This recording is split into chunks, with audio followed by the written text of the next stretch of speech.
3, 2, 1. Welcome to Enigma Live, Enigmites. How y'all doing? It's Thursday. Here we are. We got a good one going on tonight. And we're going to give everybody a chance to dial into the live stream and get things going here. And make sure everything's going well on their ends over there. We should be going pretty good here. Let me make sure I got Instagram up and running. Why is Instagram not going? I'll tell you why. There you go. Sorry, Instagram, I hit the wrong button. So you got to hear my voice talk over some music for a little bit. Apologies. So let me give it a second for Instagram to sync up, y'all. I hit the wrong button over there. So again, my bad, everybody, my bad. So again, we'll give everybody about 60 seconds to jump in to the live streams. And again, I'm sorry, Instagram, I did not hit a button and you guys were I was talking to the YouTube guys and I wasn't talking to you guys on that. So while we wait, tell everybody, I hope everybody's staying warm. It is blistering cold out there. And hello, everybody, always listening. Welcome. Griff. What's up, Griff? Midwest Mythos over there. Amber holding it down in the moderation section. Let me move this chat over here so I have the chats up there. So we have them all going at the same time. And then we will get started here. I got some gooder news. I got some good news for everybody. I've been working on a few projects. I'm going to make an announcement here probably next live. I got to hammer out a few more details as we get going. But anyway, so let's get into it. Anybody shows up late, they can just get going. Everybody else in the chat, Parade, Elvis, how you doing? Welcome to Enigma. Let's try that again. Welcome to Enigma Live, everybody. My brain was moving faster than my mouth. Tonight, we got a good episode to get into. We're going to talk about something out of the Michigan. And before I get into that, I always do my announcement. I have a nonprofit organization, 5013C, straight up legit, called projectfirststep.com. It'll be in the description of my YouTube video, projectfirststep.com. We help people who are dealing with mental health issues in the related field of psychosis. Psychosis is a serious condition. However, it is easily treated. But however, it is mad expensive. So if you need help paying for that, or you need help finding a doctor, go to projectfirststep.com, reach out. I'm not asking for donations. I pay for all it on my own. So go out there and check it out and we'll help you out. Now, it is something completely separate from this side of my life. So if you shoot something over here to this, I'm going to direct you through. We have the foundation we have set up to get you into the system. Anyways, let's get into it, nerds. I'm going to do a 30-minute live tonight, and then we will get at it. Before we do this, my latest episode of Enigma Cast is on my YouTube channel. Go check it out. I had my special guest with Riley from the Midwest Mythos. He is actually boots-on-the-ground investigator out of Michigan. And we were talking about Dogman, skinwalkers, paranormal activity, which is really not my area of expertise. But he brought some good facts. Go check it out. So if he's in my chat over there, Riley, give yourself a shout out in the Enigma Cast chat on YouTube. We got a good story for you guys tonight. As you guys know, my format is here. I will bring you the when, the where, the who, the what, and the why on how this went down and give you the receipts because I always like to bring the receipts. I always tell everybody I should not be your last stop. I should be your first. Now, tonight, we're going to be talking about the Michigan Dogman. Over the last year, my cryptid journey has exploded. I did my very first Bigfoot conference in Pennsylvania last summer. It's where I met my man Griff over there in the chats.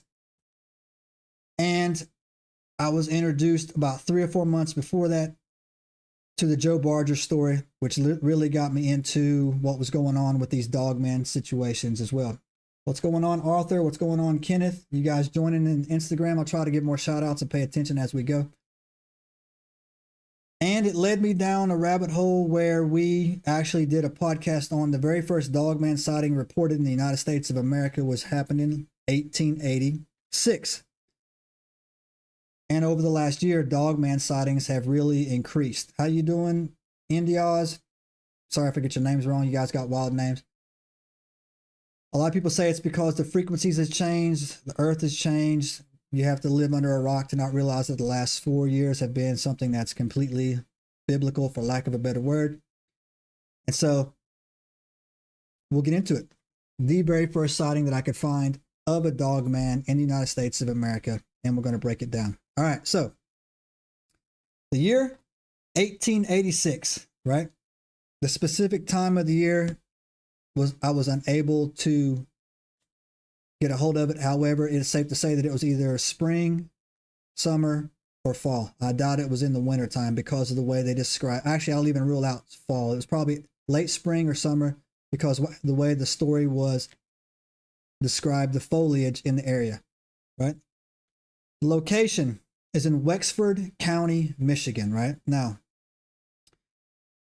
this is where the sighting took place, in a wooded area in Wexford County, Michigan. Now, Wexford County, Michigan is a highly dense forested area, right? It's a very dense forest. It's also linked to several cryptid encounters.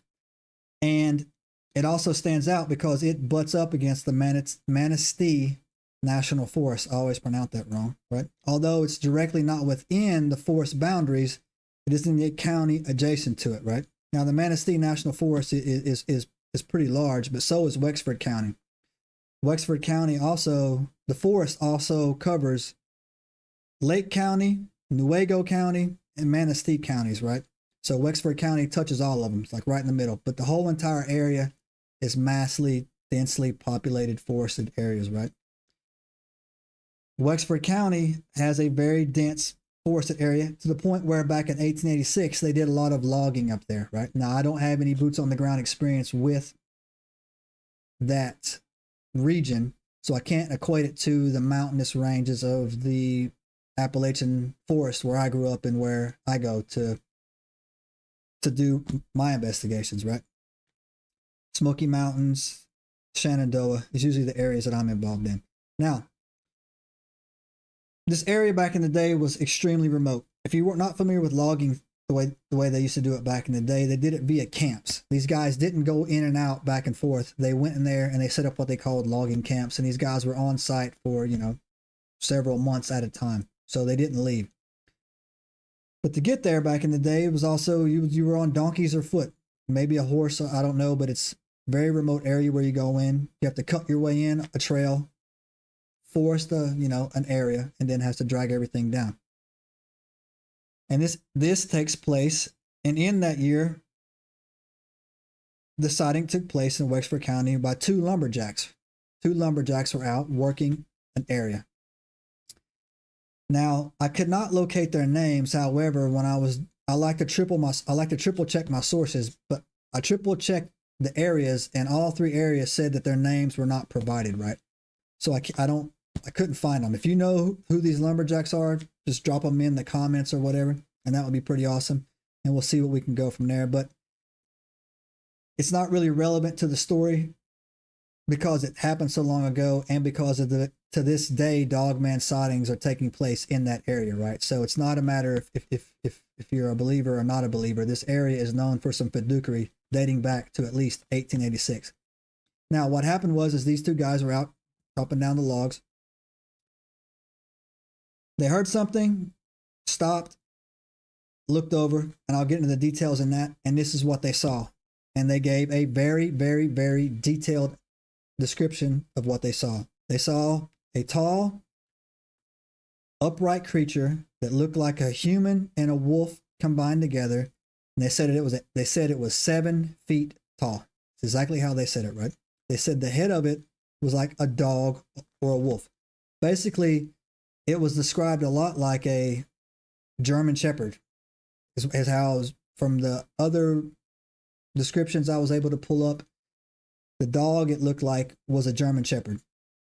And it says that it had a long snout, pointed ears, sharp, menacing teeth, because it was a 7 foot tall, you see a 7 foot tall wolf staring at you, sure. Body description was muscular, humanoid, broad chest, and its arms hung unusually long past its hips, right? How they described it. Now, one thing that they didn't say is that they didn't describe any claws. They said his arms hung down unusually long, past his hips. That's the best I could find it.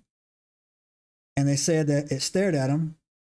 And this is a trait that you'll often find when you're looking at dogmen. But this one had something very special to it that I've never been able to replicate when I was looking at the other stories I've heard about. It had a look of hyper intelligence in its eyes. It had a look of intelligence. And his eyes were blue. You will not find any other dogman sightings, or at least I couldn't. Again, if you can, throw it in the chats if you can find them. You'll not find a dogman sighting with blue eyes. You won't. They're always either red, occasional yellowish, right, is what you will find, but never a blue. It had glowing blue eyes. And it was not completely black and it was not completely brown. It looked like, I don't know if you've ever seen any I hate to use another cryptid, but if you've ever seen a Bigfoot, especially in Canada, the upper part of the Bigfoot seems to be more reddish and the lower part of the Bigfoot seems to be more black. I have several videos on my Instagram channel if you want to go and look at that. But this one was kind of like that. It was, but it said it was blackish gray. It wasn't completely blacked out, right?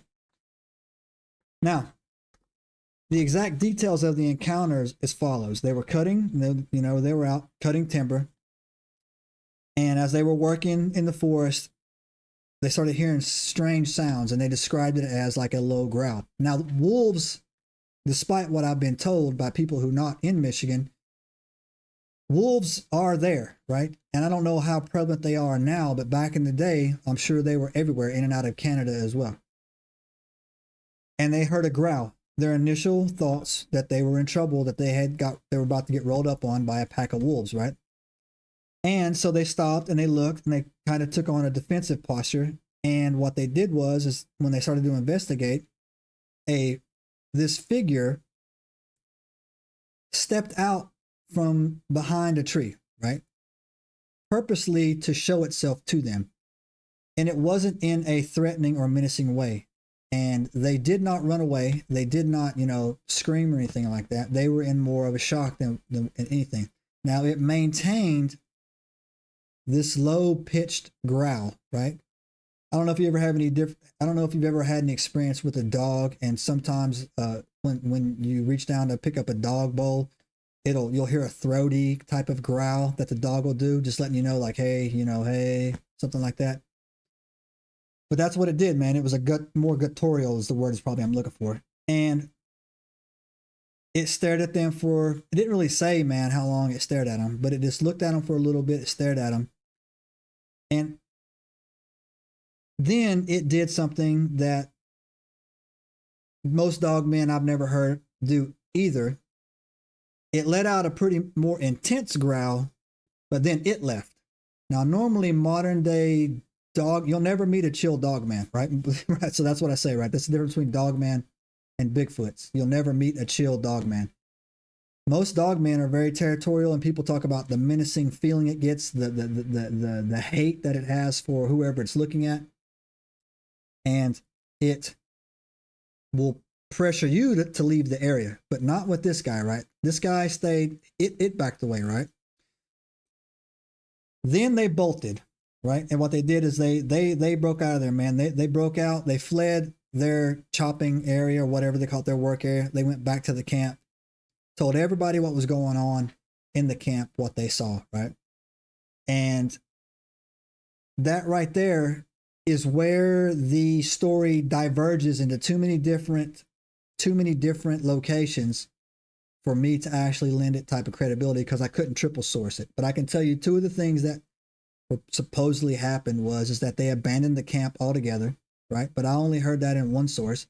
The second one is that, well, there's actually a third option. The second one is they went out searching for this thing and couldn't find it, and then, carried on as normal.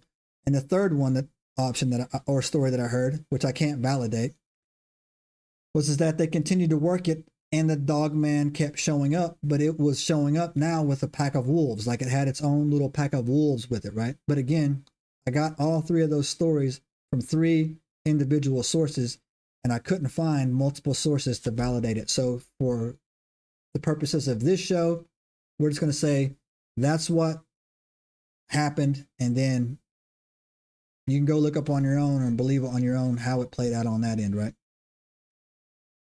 But that wasn't the last time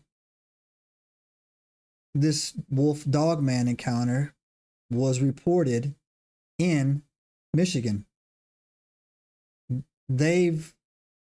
Go watch the last podcast I just did. There was one reported up there 3 weeks ago. 3 weeks ago.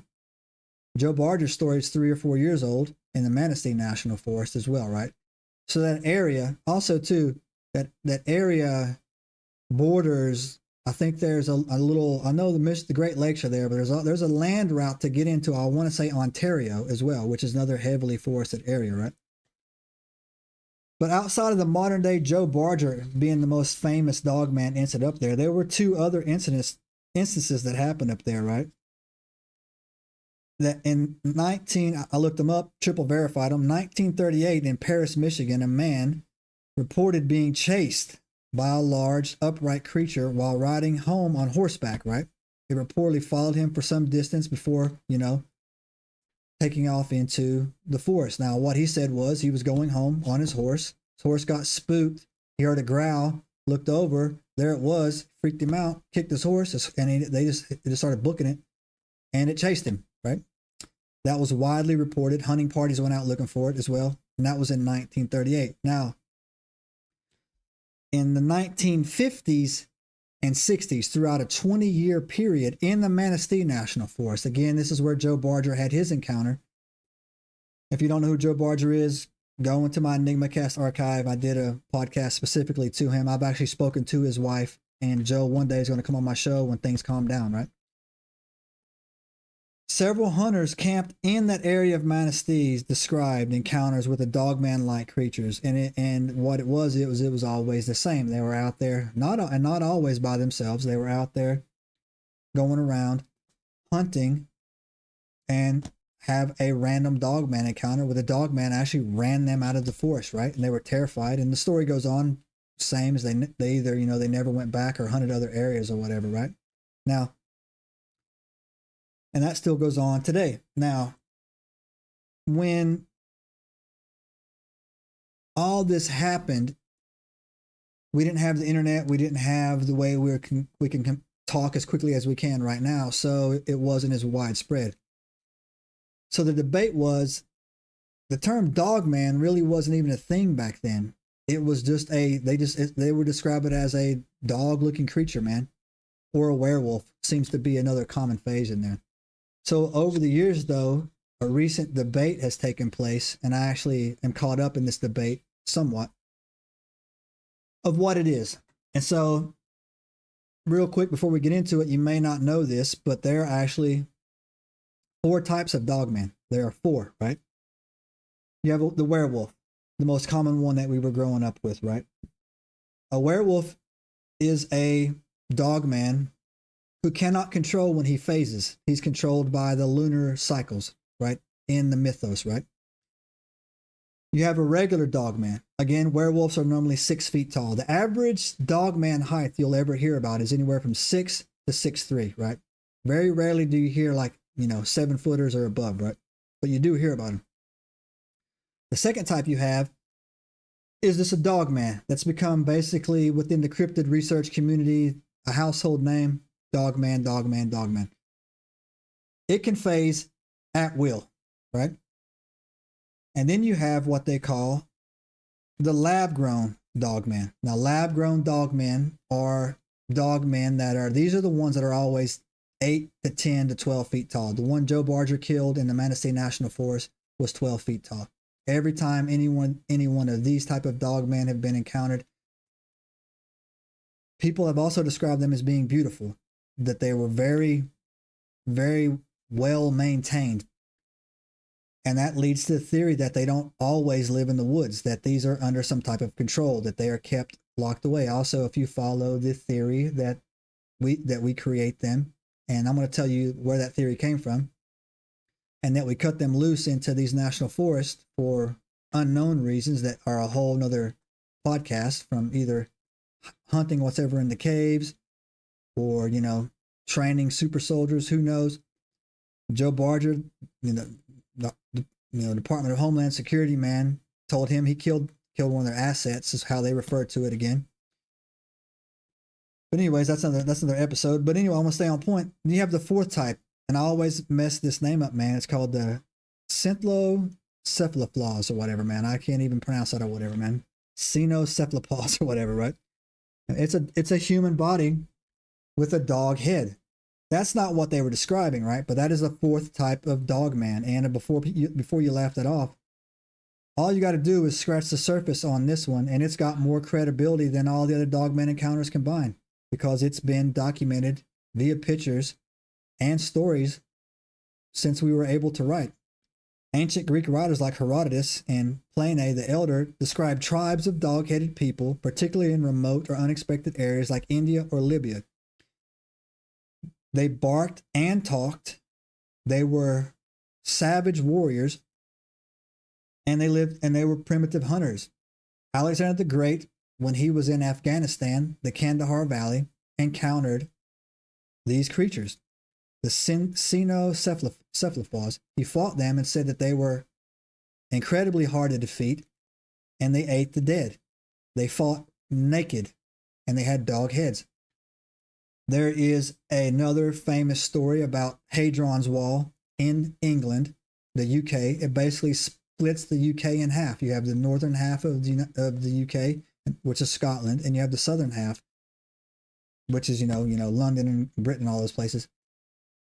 They'll tell you that Hadrian's Wall was built because the Romans, who were the most sophisticated army and conquered everything they saw, could not defeat the Celtic Druids that were in Scotland. That's a lie. They could not defeat the cephalopods that were living up there, right? The dog-headed warriors. You can go and see also that there are tales of warriors painting themselves completely blue, fighting naked throughout, encountering these armies, and they came out of the fog and they ate the dead and they took their dead with them. That was these creatures. And then the most famous one of these guys is Saint Christopher, who is referred to as the dog-headed saint. And he was a cephalopod is what I call him, who converted to Christianity. You can go online and you can look up his paintings. And even in paintings where they have 40 other saints, you will see a dog-headed man standing there wearing priestly robes, right? So yeah, also I had a Tommy from the Let's Get Freaky podcast has a friend who's in UK who saw a cephalopod in Scotland wearing military fatigues in the woods.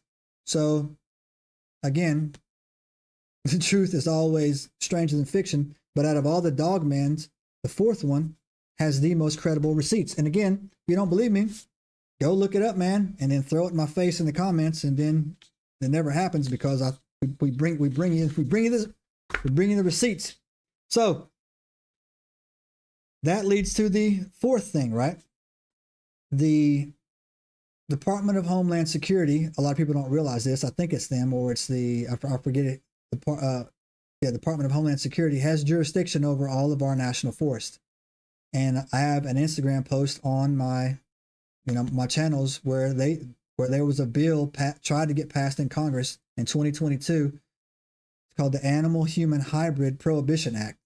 And it got shut down because the Department of Homeland Security stepped in and said they needed it to make pig hearts for people. You'll never find anybody who has a pig heart in a transplant. It just doesn't happen, right? It's a lie. And again, why would the Department of Homeland Security, whose jurisdiction is national forest, not the FBI, want that bill shut down? So it's on my channel. You can go take a look at it. But the reason why a lot of people believe that the lab-grown creatures and the ones who can phase are the super soldier program is because Dogman super soldier theory actually originated in World War II. And what happened is the rumor has, the conspiracy is that the Nazi scientists known for conducting controversial experiments, which they did, they were working on a super soldier program where they genetically manipulated human beings with something that gave them the ability to phase into wolves, right? And however, when that happened, they couldn't always be controlled. And so you actually had reports of them just running wild. But also, you had in Siberia, you had Russian soldiers who were fighting the Germans, and you had American soldiers who were coming the other way through, through France and Germany. Towards the end of the war, were reporting being attacked by werewolves in combat, and they could not kill these things, right? World War II, also at the end of it, Operation Paperclip, we took every Nazi scientist we took. And the ones we didn't take, the Russians took, right? And we brought them back over here. Werner von Braun, who was their top Nazi scientist, created the V2 rocket, then became best friends with Walt Disney, designed the Land of Tomorrow, and also went to work for NASA and designed all of our rockets. And so, of course, we took the scientists who were doing the animal-human hybrid testings during World War II. We brought them over here, and we just put them to work. And so that leads to the theory as well that that's why these lab-grown dogmen are considered more obedient than the soldiers, because they cannot phase out of the wolf phase that they're stuck in, right?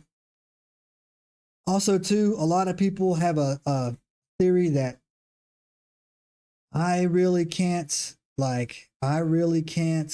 find much information on, is that it's some type of paranormal possession. I've heard this happen with skinwalkers, but I've never heard it happening with like a dogman ritual. That this is some type of voluntary transmutation that these people take on in some type of occult or paranormal ceremony. But I can't really find any receipts on that. I have heard, with the Navajos and the Native Americans that that's exactly how skinwalkers came to made. But also, too, some people, there's also a theory, or not even a theory, but some people actually say that this creature could be something like that Native American skinwalker, right? It could be something along those lines as well, because of the blue eyes. And I've talked to a couple of people who have had skinwalker encounters, and they describe the eyes as well, right? The eyes, right? Like looking at a dog, and it's got human looking eyes, right? However, I've never heard of a skinwalker not being aggressive. So who knows? Who knows? But that's the beauty of the cryptid research world. That's the beauty of the stuff we do, man. Every answer leads to another question.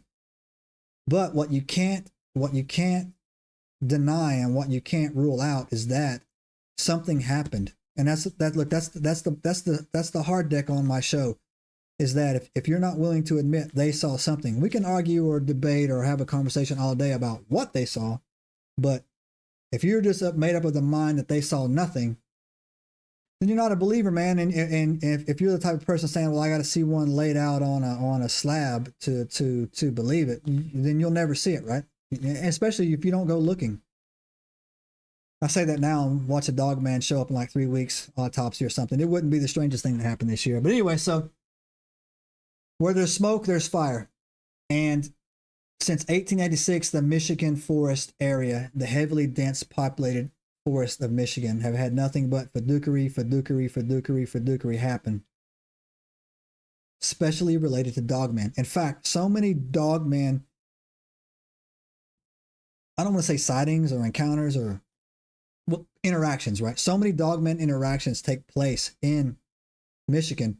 I haven't been able to find any other areas in the United States of America that can match those numbers. It's like every time you turn around up there, there is some type of like dogman experience. The only second place that I've ever been found, based on what was submitted to me, is Alaska. And then the third would be the land between the lakes down there in Kentucky. Those seem to be the three hotspot areas for dogmen, right? Encounters.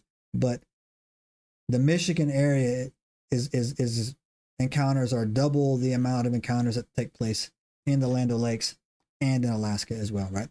Alaska has places you can only get through via plane, man. So who knows what's really going on. Also, too, man, Michigan seems to have a lower than average Bigfoot encounter reports come out of it as well, right? Has a lot of paranormal stuff going on there, but like not too much like the Bigfoot stuff. Land Between the Lakes has a lot of Bigfoot stuff as well. Pretty much all of North America does as well. But that right there, ladies and gentlemen, is the first ever Dogman encounter that I could find that took place in America, 1886, 1887, depending on a couple other reports, but within that 1 year period that went down on. And that's what I was able to pull up, man. And that's what is going on. Again, I welcome anyone to go out and do their own research, come back, bring your topics on it. If you have any Dogman encounters that you would like to share, even you don't even have to come on my show. I'll blur your face out. We'll do a little 15-minute, 20-minute recording, and I'll put you on. That's a segment that's about to launch on my channel of people just basically telling their story, and we're just going to give them a voice to put it out on it as well and roll with it. So let me check the comments, and if I ain't got anything else on these comments, we'll walk us out of here. And like I said, I'm getting good, keeping it around 30 minutes, Enigmites. I'm getting better as we go. Instagram. Got any comments over there about Dogman or anything to do with Michigan? Type them in there right now. I got like a 5-7 second delay over there as well. Let me say hi to everybody over here. Griff, Midwest, my boy over there, Riley. Hello, Meadow Dream. Welcome to the chat. Hello, Tim Tremble. Welcome to the chat. And let's see. Greetings from Michigan. How you doing, Meadow? The meaning of skeptical person means they have never had an experience, and that's why they question. Tim, that might go on one of my posts, brother. Good looking out. Good looking out. So, chat seems to be cool. That means I gave a good little 30-minute lecture for you guys joining. We were talking about the first ever Michigan Dogman encounter. This will be posted up on Instagram as well in about 5 or 7 minutes when I'm done with it, and it cycles through and I put it out there. And you can catch the whole episode and run it back. Again, I got some good announcements coming up, 2 or 3 things that are about to go down. And I will make that announcement probably during next Thursday's live. Now, thanks for joining us. If you're finding me on Instagram and you want to check out our longer form content, hit my link tree in the bio. Go over there, jump on YouTube, look in the archives. You'll find everything you need over there as well. If you're finding us on YouTube and you're looking for the quick one-hitters, do the same, but it's in reverse order, man. Hit the link in the bio, hit the link tree, head on over, jump in on my Instagram channel over there and find it as well. TikTok has finally decided to unban me, and I am picking up followers over there at a decent clip. However, I told TikTok I'm not going to run a live stream over there until it breaks 10K. And when the same thing is that I've got 1,000+ followers on Facebook right now, but until it gets around 2.5, I'm not going to set up another stream over there. So right now, it's a YouTube, Instagram show. We're live in both areas. Enigmites, heart you nerds. You know how I do it over here. I have to walk out in a very specific type of manner. So let's do it this way. Instagram, I think you guys are great. And I will see you next Thursday, and we are out with you guys. Shut that down. Give that a second to roll out. YouTube, as always, you're my first love. Thank you for joining us. Leave in the comments if you have any Dogman questions about Instagram or Dogman questions about in general, or if you've had any experiences in general that you want to share with us. Leave that over there as well. Do me a favor, hit the subscribe button. Give it a thumbs up. People are getting on me because I don't say that enough, because I get easily, caught up in distracting. But you know what, guys? You guys are the best. But you know how I do, nerds. That's all y'all get for $1, especially on Thursday. We're out. And I got to do it. That snap, close it out. Subscribe now and turn on the notifications to join us on this extraordinary journey into the unknown.